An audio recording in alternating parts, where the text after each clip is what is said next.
Ma fille et son mari sont revenus de leur voyage de célébration en Chine, souriants. Ils ont remonté l'allée de pierre vers la porte d'entrée de la maison qu'ils venaient de vendre pour 2,8 millions d'euros. Une maison qu'ils étaient convaincus de posséder. Mon gendre Kevin a glissé la clé dans la serrure. Elle s'adaptait parfaitement. Elle a tourné en douceur. Mais au moment où il a poussé la porte, les sourires ont disparu de leur visage. Ce qu'ils ont trouvé à l'intérieur a fait hurler ma fille Alicia. Un son que je n'avais pas entendu depuis qu'elle était petite et qu'elle était tombée de la balançoire. Un son d'horreur pure et non filtré. Mais ils ne criaient pas à cause de ce qu'il y avait là. Ils criaient à cause de ce qui n'y était pas. Avant de vous raconter ce qu'ils ont vu dans cet espace vaste et vide et comment j'ai orchestré tout cela depuis mon fauteuil avec un téléphone et un stylo-plume, laissez-moi vous expliquer. Ce cri était la note finale d'une symphonie de chuchotements qui résonnait dans ma maison depuis 2 ans. Mon nom est Jérôme Dubois. Et à 75 ans, j'ai appris que certains sentiments s'installent dans vos os bien avant que votre esprit ne les comprenne. Cela a commencé juste après que ma Léna, ma femme depuis 50 ans, nous ait quittés. Le silence dans cette grande maison sur la colline de Neuilly était assourdissant. Alors quand Alicia et Kevin ont suggéré d'emménager pour m'aider à prendre soin de moi, une partie de moi a ressenti un profond soulagement. Je pensais que c'était une bénédiction. J'ai vite appris que c'était le début d'un siège. Au début, les changements étaient petits. Alicia est entrée dans la cuisine un matin et a dit « Papa, ces vieux rideaux fleuris sont tellement démodés. J'ai vu des rideaux minimalistes adorables en ligne. » Avant que je puisse répondre, ils étaient recommandés. Léna avait choisi ce motif fleuri. Elle disait que cela donnait l'impression que la cuisine était toujours au printemps. Une semaine plus tard, Kevin a décidé que mon fauteuil en cuir préféré, celui parfaitement moulé à mon corps après des décennies d'usage, était une horreur. Il l'a déplacé au sous-sol sans demander. « Ça gâche juste le flux du salon, Jérôme », a-t-il dit, me tapant sur l'épaule comme si nous étions partenaires dans cette décision. Lentement, pièce par pièce, la maison a commencé à me sembler moins mienne, moins nôtre. C'était comme un hôtel où j'étais un résident de longue durée, dont les préférences étaient poliment ignorées. Alicia, ma propre chair et mon sang, semblaient rapetisser en présence de son mari. Elle commençait à dire quelque chose, croisait le regard de Kevin, et sa pensée s'estompait dans un sourire hésitant. Ils formaient une équipe, et je réalisais lentement que je n'en faisais pas partie. J'étais le projet, le problème à gérer. Les chuchotements sont devenus plus forts.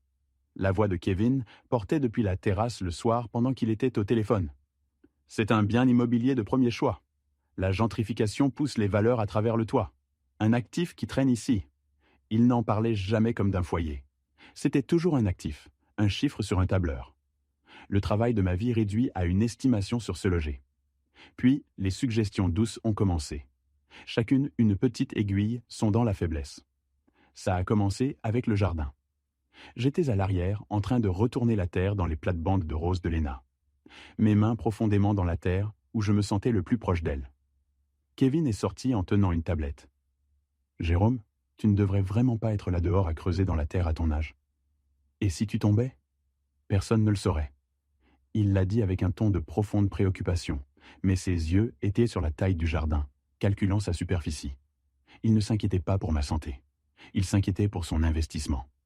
Quelques semaines plus tard, c'étaient mes clés de voiture. Je me dirigeais vers mon petit déjeuner hebdomadaire avec quelques vieux amis du syndicat. Kevin m'a arrêté à la porte. « Hé, où vas-tu » a-t-il demandé, son sourire n'atteignant jamais ses yeux. Je lui ai dit. Il a hoché lentement la tête. « Tu sais, je lisais un article sur les temps de réaction des conducteurs de plus de 70 ans. C'est assez effrayant. Pourquoi est-ce que je ne garde pas celle-ci pour toi ? Je peux te conduire partout où tu as besoin d'aller, juste pour la sécurité. » Il a tendu sa main, pas comme une demande, mais comme une exigence. J'ai regardé ma fille, qui se tenait dans la cuisine, prétendant être occupée avec la cafetière. Elle ne me regarderait pas. À ce moment-là, j'ai senti les murs de ma propre maison se refermer sur moi. Je lui ai donné les clés. Je ne voulais pas provoquer une dispute. Je comprends maintenant qu'éviter une dispute était la chose la plus dangereuse que je pouvais faire. Les discussions sur l'argent sont devenues constantes. Kevin s'asseyait à la table du dîner en faisant défiler son téléphone. « Tu as vu à combien la maison Henderson de la rue s'est vendue ? 3,2 millions ? Jérôme, ce n'est pas juste une maison, c'est un portefeuille. » Il parlait comme si j'étais un enfant qui ne comprenait pas la valeur des choses. Moi qui avais commencé une entreprise de construction avec rien d'autre qu'un camion et 2 mains solides. Moi qui avais personnellement dessiné les plans de cette même maison. Je hochais juste la tête et continuais à manger la nourriture sans goût dans ma bouche. Chaque commentaire était un petit acte d'effacement, une tentative d'éroder ma compétence, pour faire de moi un vieil homme fragile qui avait besoin d'être sauvé de lui-même. Ils ne faisaient pas que prendre le contrôle de ma maison. Ils essayaient de prendre le contrôle de mon identité. Certaines nuits, quand la maison était silencieuse et qu'ils dormaient, je me promenais seul dans les pièces. Je passais ma main le long de la rampe en chêne que j'avais installée moi-même. Je me tenais dans l'embrasure entre la cuisine et le salon où Léna et moi avions marqué la taille de nos enfants en traits de crayon fin. On pouvait encore les voir si on attrapait la lumière juste comme il faut. Cette maison était un témoignage vivant de notre vie ensemble. Elle avait été construite avec la paie des heures supplémentaires de mon premier gros contrat. Chaque brique, un testament à une promesse que j'avais faite à Léna quand nous étions juste des gamins sans rien. Je lui avais dit que je lui construirais un château, un endroit si solide qu'aucune tempête ne pourrait jamais l'ébranler. Un endroit où notre famille serait toujours en sécurité. Je me tenais là dans l'obscurité, le léger parfum de cire lavande de Léna s'accrochant encore au bois, et je sentais sa présence. Je me souvenais de son rire résonnant dans le couloir. Je me souvenais du jour où Alicia avait fait ses premiers pas sur ce même parquet. La maison n'était pas un actif. C'était un sanctuaire. C'était une promesse. Et en écoutant le ronronnement silencieux du réfrigérateur, je savais au fond de mes os que je ne me battais pas juste pour une propriété. Je me battais pour l'âme de ma famille. Je me battais pour tenir ma promesse à Léna. Il voyait un prix. Je voyais toute ma vie. Et je savais que je devais faire un choix. Le point de rupture est arrivé un mardi. C'était un soir ordinaire. Nous étions assis à la table du dîner, celle que Léna avait achetée dans un magasin d'antiquités et avait passé tout un été à restaurer. Kevin avait ouvert une bouteille de vin cher, quelque chose qu'il faisait quand il était sur le point de faire un mouvement. Il s'est éclairci la gorge après avoir pris une longue gorgée. « Jérôme, a-t-il commencé, sa voix lisse et pratiquée. Alicia et moi avons discuté. Nous sommes inquiets pour toi et nous avons réfléchi à l'avenir, à la meilleure façon de tout protéger. » Il a fait un geste vague autour de la pièce. Nous pensons qu'il est temps de formaliser les choses. Pour ta protection, bien sûr, nous devrions examiner la possibilité de me donner une procuration. Et peut-être pouvons-nous établir une nouvelle fiducie, quelque chose de plus moderne que je peux gérer pour toi. Ça enlèverait tout le stress de tes épaules. L'air est devenu épais et lourd. J'ai regardé Alicia. Elle fixait intensément son assiette, poussant un morceau de poulet avec sa fourchette. Elle ne croiserait pas mon regard. Elle était complice volontaire de la dépossession de son propre père. J'ai posé mes couverts, le tintement résonnant dans le silence soudain. J'ai regardé directement Kevin. Cet homme qui voyait le travail de ma vie comme une ligne dans son portefeuille. Cet homme qui me voyait comme un obstacle à gérer. J'ai laissé le silence s'étirer, le laissant sentir le poids de sa propre audace. Puis je lui ai donné ma réponse. C'était un seul mot prononcé avec un calme que je ne savais pas posséder. Non. Le téléphone a sonné un jeudi après-midi, perçant le calme confortable de mon bureau. Je lisais un livre sur l'architecture urbaine, une passion depuis mes premiers jours sur les chantiers. J'ai vu la photo d'Alicia sur l'écran, et j'ai ressenti un mélange familier d'espoir et de lassitude. J'ai répondu. « Salut papa », a-t-elle dit. Sa voix était brillante, un peu trop forte, comme une animatrice radio essayant de paraître joyeuse. « J'appelle juste pour prendre de tes nouvelles. Comment tu te sens aujourd'hui ?»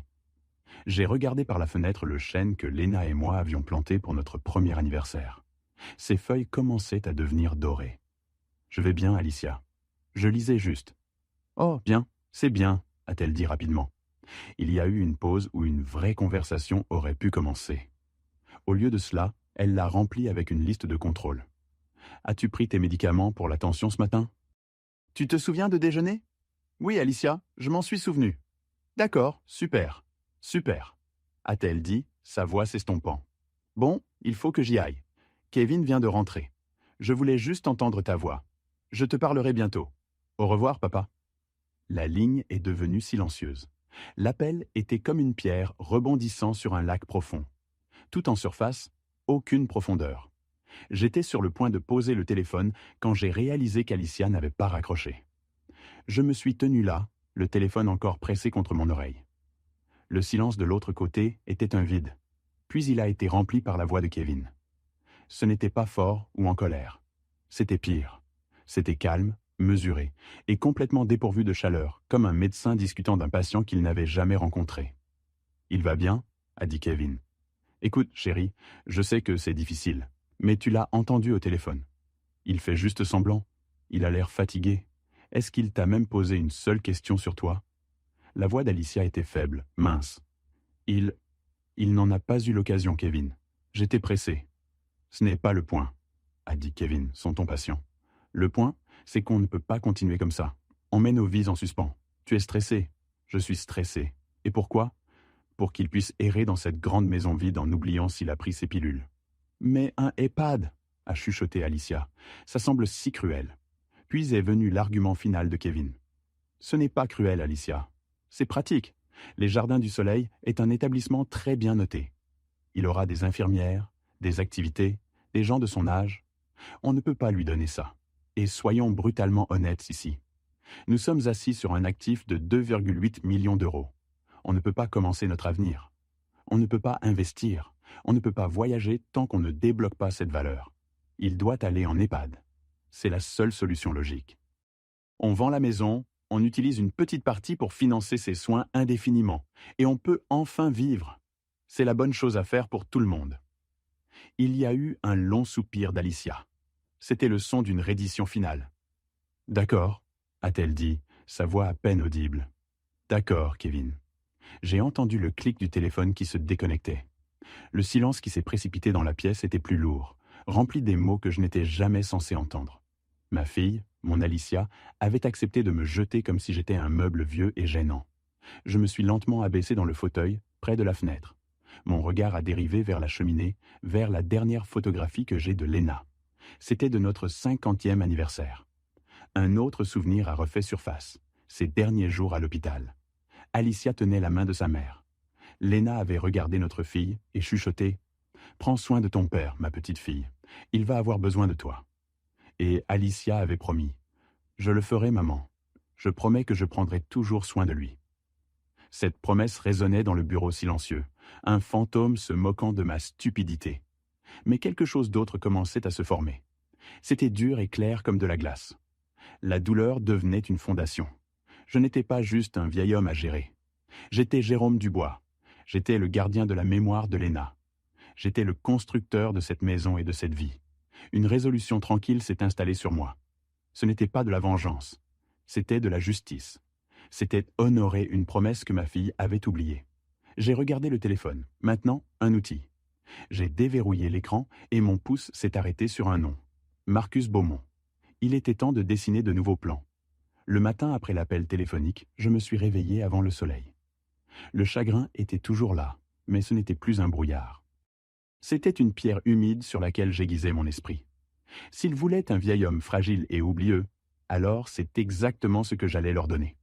Ma carrière avait été consacrée à construire des structures conçues pour durer un siècle. Maintenant, mon projet final serait de construire une fiction, un personnage si croyable qu'il mènerait ma propre fille à une vérité à laquelle elle ne pourrait échapper. La performance a commencé au petit déjeuner. Je me suis assis à table, ma main tremblant très légèrement quand j'ai tendu la main vers mon café. Kevin lisait les nouvelles financières sur sa tablette, et Alicia remuait listement son yaourt. J'ai pris ma cuillère pour manger mon porridge, et juste quand elle s'approchait de ma bouche, j'ai laissé mes doigts se détendre. La cuillère a cliqué sur le carrelage. Alicia a laissé échapper un soupir lourd. « Papa, fais attention. » Kevin n'a même pas levé les yeux de son écran. Il a juste souri avec suffisance. J'ai regardé la cuillère, mon visage un masque de confusion. « Oh !» ai-je murmuré. « Idiot de moi, elle a juste glissé. » Kevin a jeté un regard à Alicia qui disait « Tu vois, c'est de ça que je parle. » Il voyait un symptôme. Je voyais la première brique posée dans ma nouvelle fondation. Plus tard, j'ai trouvé Kevin sur la terrasse. Je me suis approché de lui. « On dirait qu'on pourrait avoir de la pluie », ai-je dit, plissant les yeux vers le ciel parfaitement bleu. Il m'a regardé étrangement. « Les prévisions disent du soleil toute la semaine, Jérôme. » J'ai hoché lentement la tête. 1 heure plus tard, je l'ai trouvé dans le salon. « Le ciel a l'air un peu gris, lui ai-je dit. Je pense qu'il pourrait pleuvoir. » Kevin a posé son téléphone et m'a regardé avec patience condescendante. « Jérôme, on vient d'en parler. Il ne va pas pleuvoir. » Il parlait lentement, fort. J'ai secoué la tête. « Bon. Désolé, fiston. Mon esprit est partout aujourd'hui. » Chaque question répétée était une autre pierre sur la balance, rendant leur plan cruel non seulement logique, mais compatissant. Le courrier est devenu une pièce de théâtre quotidienne. Un jour, Kevin m'a tendu une enveloppe, la facture d'eau. Je l'ai fixée, la retournant. « C'est pourquoi ?» ai-je demandé. Moi, un homme qui avait géré une équipe de 50 hommes, je prétendais ne pas reconnaître une facture. Kevin a soupiré. « C'est la facture d'eau, Jérôme. » Il parlait comme si je n'avais jamais vu de chiffres. Je l'ai laissé me l'expliquer pendant 5 minutes. Son ton condescendant était le carburant de mon moteur. Le soir, j'ai perfectionné l'art de m'endormir dans mon fauteuil. Ma respiration devenait profonde et lente, et le livre glissait au sol. Dans ces moments, il parlait librement. Il est épuisé, chuchotait Kevin à Alicia. Il ne peut même pas finir un chapitre. On fait la bonne chose, chérie. Et ma fille était d'accord. Chaque mot était un autre clou dans un cercueil qu'il construisait sans réaliser que ce n'était pas pour moi. Le lendemain, j'ai dit à Kevin que je me sentais fatigué. Au moment où ils sont partis faire les courses, j'ai marché 3 kilomètres jusqu'à un magasin et j'ai acheté un téléphone prépayé avec du liquide. Mon premier appel était à Marcus Beaumont. Je n'avais pas eu besoin d'un avocat depuis des années, mais j'allais bientôt avoir besoin du meilleur. Plus que ça, j'avais besoin d'un ami à qui confier ma vie.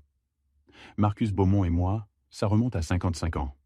On s'est rencontrés dans la boue du service militaire, on a servi ensemble, et il était mon témoin au mariage avec Léna. Il m'a soutenu à ses funérailles. Il était la seule personne qui connaissait toute l'histoire de ce que Léna et moi avions construit. Je lui ai dit de me rencontrer dans un petit café de l'autre côté de la ville.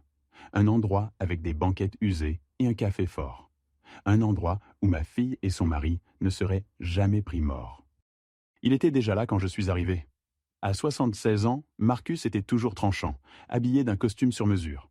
Il s'est levé et m'a embrassé. « Jérôme, vieux chien, ça fait trop longtemps. Qu'est-ce qui est si urgent ?» Je ne perdis pas de temps. Je lui ai tout raconté. Les chuchotements, les meubles déplacés, les clés de voiture, l'obsession de Kevin pour la valeur de la maison. Et puis l'appel téléphonique. Pendant que je parlais, j'ai regardé les émotions se succéder sur son visage. Confusion, puis horreur.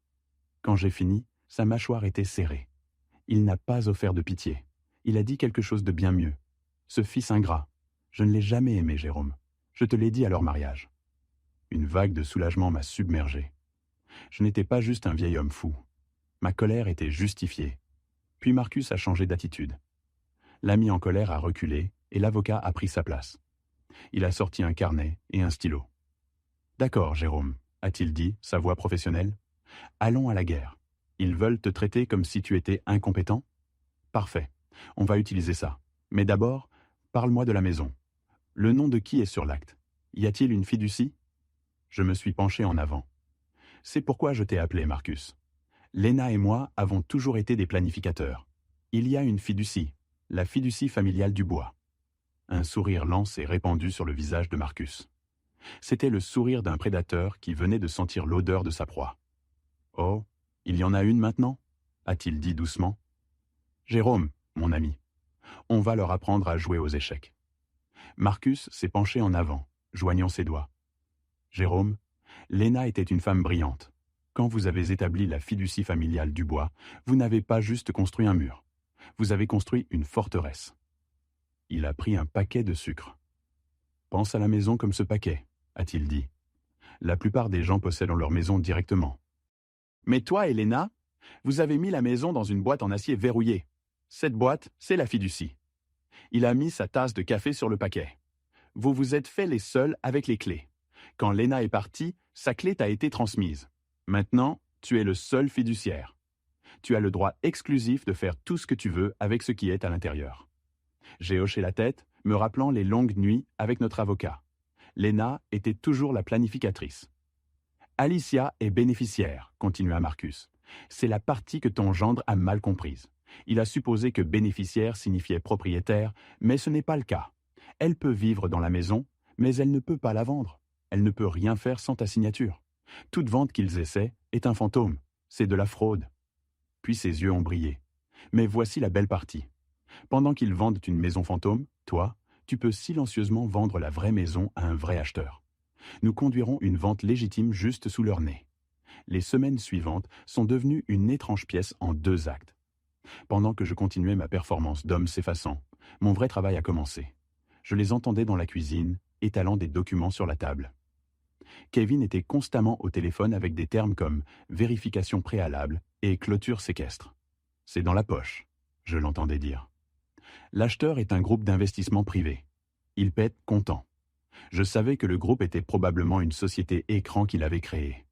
Il ne vendait pas une maison. Il faisait un tour de magie, essayant de sortir 2,8 millions d'euros d'un chapeau qui ne lui appartenait pas. Alicia était consumée par la planification de voyage. Des brochures pour la Chine étaient éparpillées parmi les papiers. « Billet première classe, Kevin, on l'a mérité », disait-elle. Pendant ce temps, Marcus et moi nous rencontrions dans une salle de conseil au centre-ville, avec les directeurs du Fonds de préservation du patrimoine de l'Ouest parisien. Ils n'étaient pas des investisseurs glissants. C'étaient des historiens, des architectes. Le chef du fonds était Éléonore Dubois, une professeure retraitée.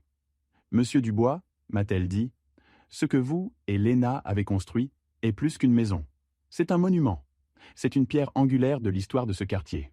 Nous voulons la préserver. » Il voulait faire déclarer la maison site historique et créer une bourse au nom de Léna. Un mardi, Kevin et Alicia ont tenu leur cérémonie de signature. Ils ont fait sauter du champagne et se sont portés un toast. « À notre avenir », a dit Kevin. Ils pensaient que j'étais témoin de leur triomphe. Le vendredi suivant, j'ai eu ma propre signature. Pas de champagne, juste une pièce silencieuse, un notaire et Madame Dubois. Alors que je signais, je n'ai pas ressenti une perte. J'ai ressenti une paix profonde. Je ne liquidais pas un actif. Je cimentais un héritage. Ce soir-là, ils m'ont annoncé « Papa, nous avons de merveilleuses nouvelles. La maison est vendue. Et pour célébrer, on va en Chine pour 2 semaines. » Ils venaient de me donner la dernière pièce du puzzle, une fenêtre de 2 semaines pour démanteler leur fantasme pièce par pièce. Le jour où les déménageurs sont venus était silencieux. Je me suis assis dans mon fauteuil, le dernier meuble à être chargé, et je les ai regardés emballer ma vie avec efficacité. Alicia et Kevin étaient en Chine, envoyant des photos d'eux devant des temples. Ils n'avaient aucune idée que leur monde entier était démantelé.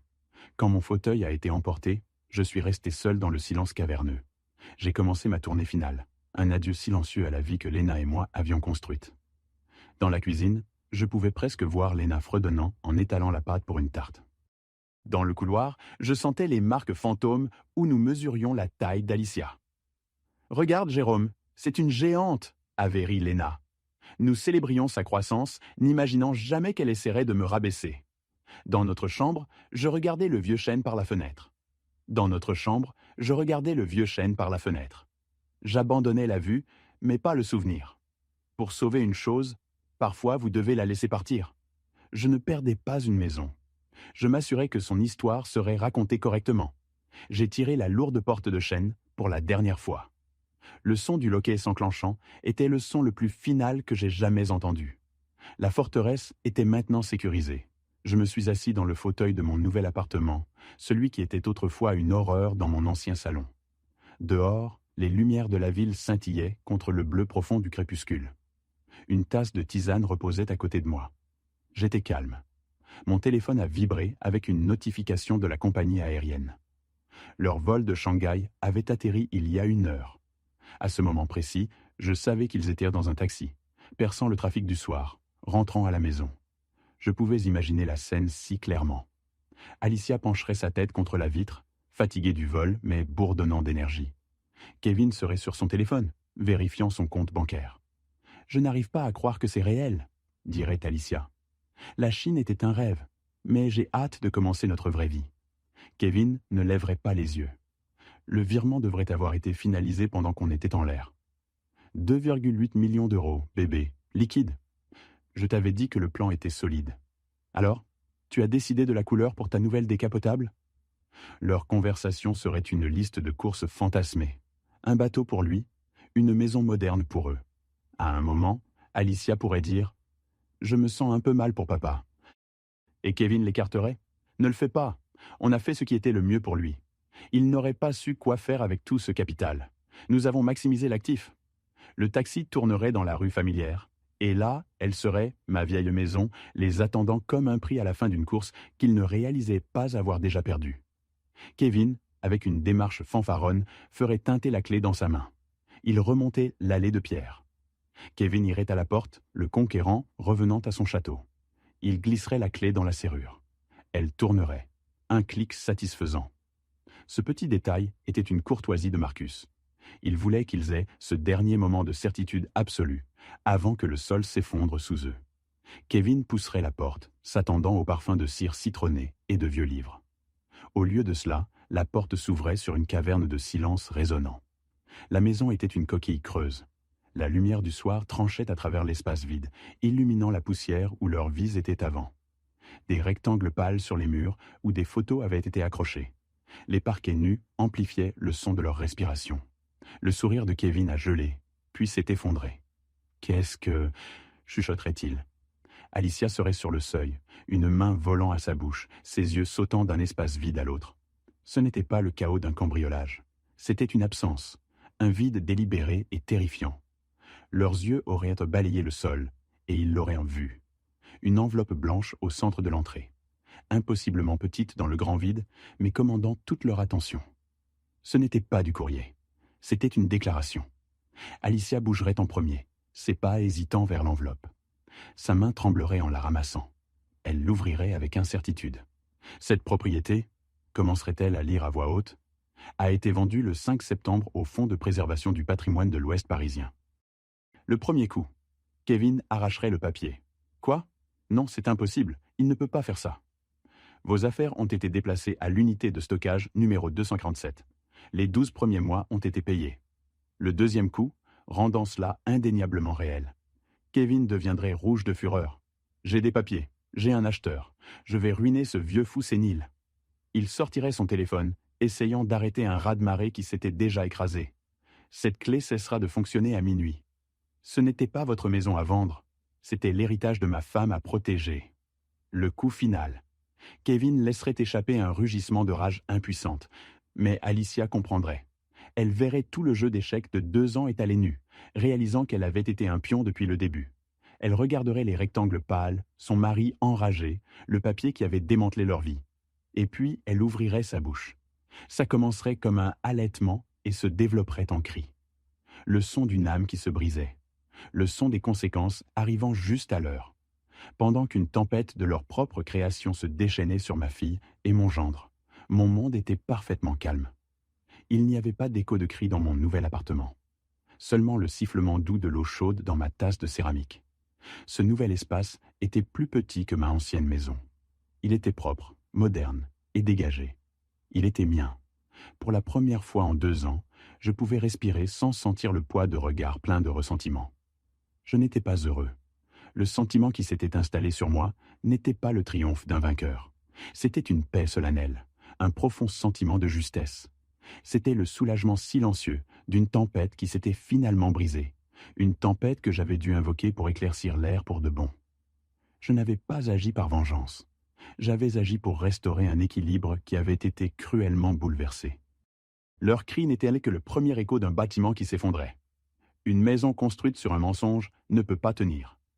Et le plan de Kevin était un château de cartes construit dans un ouragan. Voici ce qu'il découvrirait bientôt dans des réunions froides avec des gens qui ne se soucient pas de leurs sentiments. Pour obtenir leurs 2,8 millions d'euros, Kevin n'avait pas juste prétendu vendre la maison. Il avait fait contracter une hypothèque très réelle à sa société fantôme auprès d'une banque très réelle, utilisant ma maison comme garantie. C'est un crime grave. Ça s'appelle fraude bancaire. La banque, croyant la vente légitime, avait viré ses millions aux vendeurs. C'était l'argent pour leur billet première classe vers la Chine. Maintenant, l'acheteur fantôme ne ferait aucun paiement. La banque viendrait collecter sa garantie, mais trouverait le fonds de patrimoine détenant un titre blindé. Ils découvriraient que leur prêt était garanti avec un actif que l'emprunteur n'avait jamais possédé. Les 2,8 millions qu'ils pensaient être leur clé pour une nouvelle vie étaient maintenant une dette colossale à rembourser immédiatement. Et quand la banque en aurait fini, le procureur commencerait probablement sa propre enquête. Je n'avais pas eu à les pousser de la falaise. J'avais juste dû m'écarter et les regarder courir vers le bord les yeux fermés, aveuglés par leur avidité. L'appel est arrivé une semaine plus tard. J'arrosais une plante sur mon balcon quand le nom d'Alicia a clignoté sur l'écran. J'ai considéré ne pas répondre, mais je savais que je devais. C'était le dernier morceau de l'ancienne structure à abattre. J'ai répondu et n'ai rien dit. De l'autre côté, il n'y avait que le son d'une respiration difficile, puis un sanglot. « Papa ?» La voix d'Alicia était brisée. « Papa, je suis tellement désolé. Kevin m'a dit que c'était la seule façon. Il a dit que tu n'étais pas en sécurité. J'étais si stupide, papa, si faible. Nous avons tout perdu. La banque prend tout. Je suis tellement désolé. » Elle s'est dissoute en larmes. J'ai écouté. J'ai laissé le silence s'étirer, la laissant sentir le poids de l'espace qu'elle avait créé entre nous. Je n'ai pas crié. Je n'ai pas dit « je te l'avais dit ». Quand ses sanglots se sont calmés, j'ai parlé, ma voix calme. « Je t'entends, Alicia. » Un autre silence. Je pouvais la sentir attendre le pardon, une solution. Je n'ai offert ni l'un ni l'autre. L'homme que toi et ton mari avez essayé de mettre en EHPAD n'existe plus. J'ai continué. Le père dont l'amour inconditionnel vous avait traité comme un compte en banque n'existe plus. Si nous devons avoir une relation à nouveau, ce sera une nouvelle. Elle sera construite de zéro sur une fondation d'honnêteté, et elle commencera par le respect. « Je te respecte, papa », a-t-elle chuchoté désespérément. « Non, Alicia », ai-je dit, ma voix douce mais ferme. « Tu ne le fais pas, mais tu peux apprendre. Le respect n'est pas quelque chose que tu peux hériter ou exiger. Il doit être gagné. La route devant toi est longue et difficile. Qu'elle mène vers moi ou non dépend entièrement de toi et des choix que tu feras à partir d'aujourd'hui. Au revoir, Alicia. » J'ai terminé l'appel avant qu'elle puisse répondre. J'ai posé le téléphone, non pas avec colère, mais avec une finalité triste. La porte vers notre ancienne vie était maintenant verrouillée. Si elle voulait en construire une nouvelle, elle devrait trouver les outils elle-même. À la fin, j'ai dû donner la maison pour vraiment la sauver. Ça sonne comme une contradiction, je sais. J'aurais pu laisser une fortune immobilière à ma fille, un héritage de 2,8 millions d'euros. Au lieu de cela, j'espère lui avoir laissé quelque chose de bien plus précieux, la leçon coûteuse et douloureuse des conséquences. C'est une leçon qu'elle passera des années, peut-être le reste de sa vie, à essayer de comprendre. Un véritable héritage n'est pas quelque chose que vous pouvez vendre ou faire évaluer. Il n'est pas écrit dans un testament. Il est écrit dans vos actions. C'est la dignité silencieuse que vous refusez de rendre. C'est l'honneur par lequel vous vivez et le respect que vous commandez, non pas avec votre argent, mais avec votre caractère. Ils ont essayé de prendre ma maison, mais en le faisant, ils m'ont forcé à me rappeler sur quoi ma vraie maison était construite. Elle était construite sur la fondation de ma propre estime de soi. J'ai vendu une maison, mais j'ai réclamé ma vie. J'ai 75 ans et je construis à nouveau. Cette fois sur une fondation que personne ne pourra jamais me prendre. Cette histoire est un rappel puissant que les plus grandes trahisons ne viennent souvent pas d'ennemis, mais de la famille qui tient l'amour pour acquis. Elle nous enseigne que la valeur d'une personne ne se mesure pas à son âge ou à sa faiblesse perçue, mais à son caractère et à sa résilience. Quand on est poussé au bord du gouffre, la sagesse silencieuse et la planification méticuleuse sont des armes bien plus redoutables que les réactions émotionnelles bruyantes. Elles soulignent une vérité cruciale. Le respect est le fondement non négociable de toute relation. Et quand il est brisé, toute la structure est destinée à s'effondrer sous le poids de sa propre avidité.